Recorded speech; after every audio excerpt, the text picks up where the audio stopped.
to have a more productive, positive relationship with a government in Iran that represents the wishes of its people.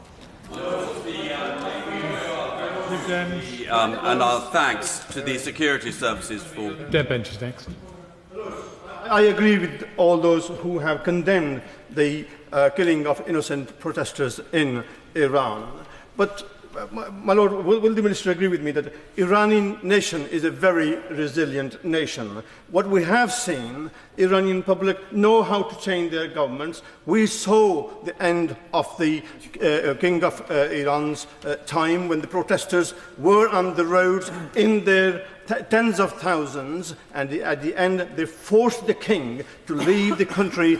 And, okay, we liked it or not, but there was a change of government.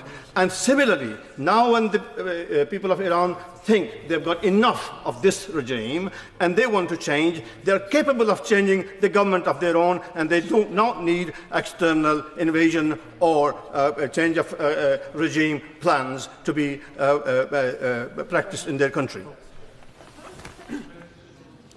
I think the Noble Lord speaks for his own perspective on the people of Iran and their capability of changing the regime in their country.